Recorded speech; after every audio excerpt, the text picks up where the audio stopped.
Thank you very much. Yeah, we've gone through years with this person. She's a political hack, the Attorney General.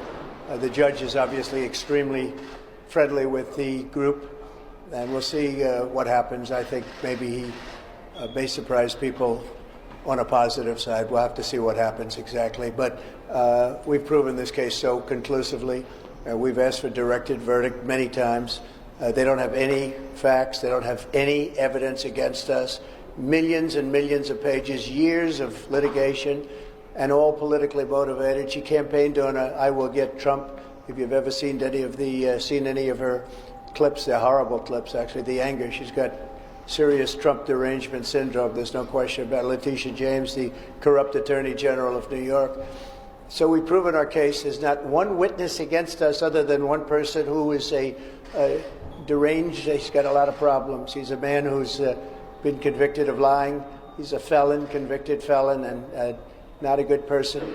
But that's their only witness, and he's now crashed and burned. They have no witnesses. And by the way, that witness took back everything that he said. He took back everything he said in court, took it all back.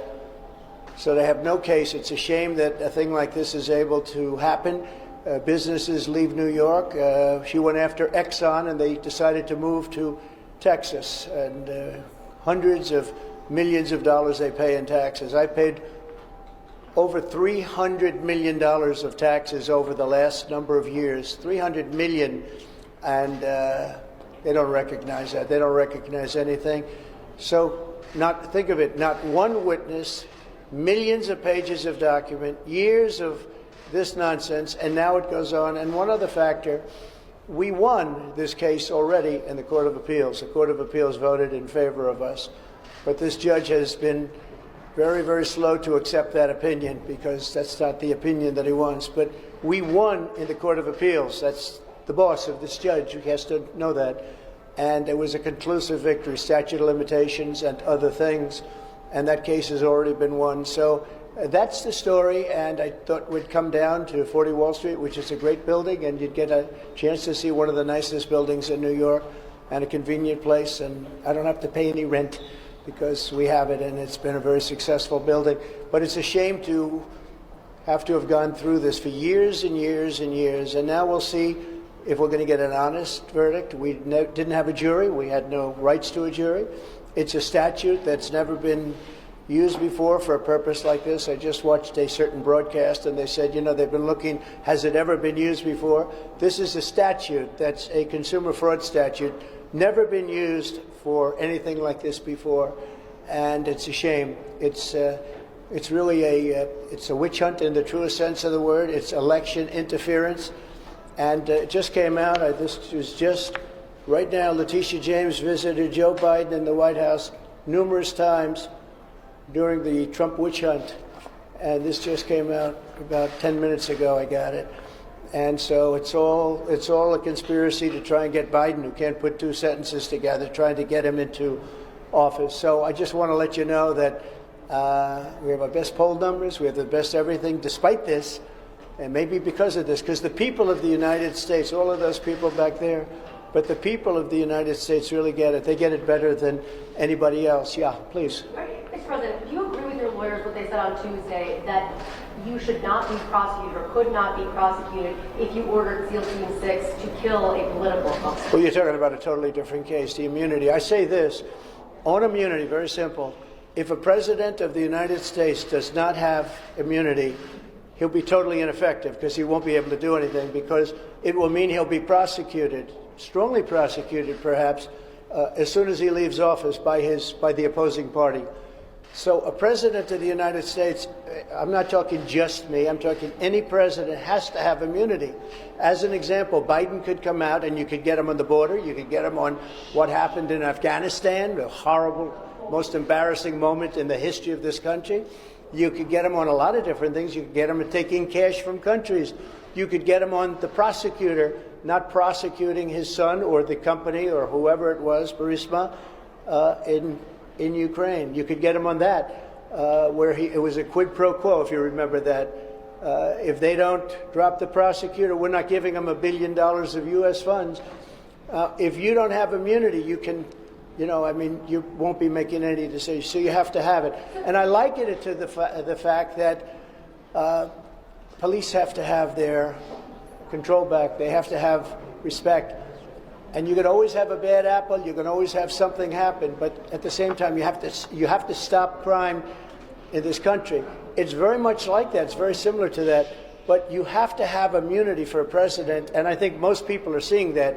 I've read a lot of legal reports lately and scholarly reports that are saying you really have to have a president of this country has to have immunity, or they're not going to be able to function in office. Yeah, Bob? President Trump, we're just days away from the Iowa caucuses. What percentage of your time these days is spent on your campaign, and what percentage is spent on your legal issues? Well, see, my legal issues, every one of them, everyone, civil and the criminal ones, are all set up by Joe Biden, crooked Joe Biden. This is something that's never happened in this country. Even when you look at this is all about Biden and her meeting. So even the civil ones, this is civil, they're set up by Biden. Every single, just about, case that I'm involved in is set up by Biden. They're doing it for election interference. And in a way, I guess you'd consider it part of the campaign, because if you really look at it, they are doing this. It's never been done like this in this country. It's like we're a third world country, a banana republic. But every one of the things that you write about are Biden indictments. And I don't know, you know, I just got a poll. We just had a poll. It just came out, and we're leading massively in Iowa. We're leading very big in New Hampshire. We're leading because the people understand this stuff. These are all set up. Every time somebody sees me in court, remember, Joe Biden and his thugs that surround him did it. They're trying to get a man in office that can't put two sentences together, and they're doing that. But so far, we seem to do very well. You have the Iowa caucuses Monday, an event in New Hampshire Tuesday. Are you going to be back in court for the E. Jean Carroll case on Wednesday? Yeah, well, that's another one. That's sponsored by Reid Hoffman and some Democrat operatives. I never saw this woman in my life other than they have a picture with her and her husband, John Johnson, a nice guy who was a newscaster many years ago. I remember him, and she said horrible things about him since. I mean, horrible, horrible things, called him bad names. I have no idea who this woman is. I have absolutely no idea. The whole thing is ridiculous that this is even a case. This should never have happened. But again, this is sponsored by the Democrats. It's another case, all sponsored by, it's a demeaning kind of a thing, and that's what they want to do. It's called election interference. And yeah, I'm going to go to it, and I'm going to explain. I don't know who the hell she is. I have no idea. They called me up years ago, and they said, do you know about this woman 25 or 30 years ago? She doesn't even know the date, the time, the month, the season. She has no idea. And if you read it, if you watch, take a look at the Anderson Cooper interview of her. And if you take a look at that, Trump is so innocent, but we have been given a very unfair trial there, too. I don't get very fair trials in New York. Have you made a decision about whether you're going to show up for the federal trials? You've showed up here in New York for your civil fraud trial. You've just said you're going to show up for the E. Jean Carroll case.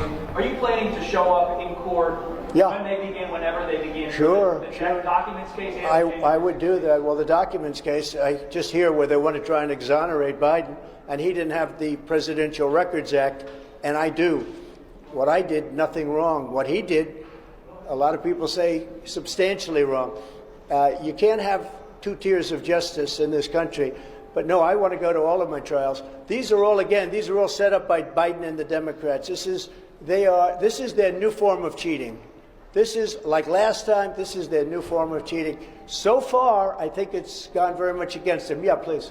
Yes, during the hearing you said that Exxon left New York because of the New York Attorney General's case, but Exxon actually left in 1989. No, they took the rest of their divisions out. Yeah. They left earlier. They were treated very badly in New York. You could have had them in New York. They could have been paying a lot of money. But it wasn't Letitia James. Oh, no, I think if you take a look, you read the case, study the case, you'll see that they took big divisions out after that. They originally left, and then they took the rest out. You just said you could get President Biden on various issues you outlined. I didn't say I could get him on anything. I said he is using the weaponization of the DOJ and the FBI to go after his political opponent, and you just can't do that. Thank you very much. bomb threat to the Justice Home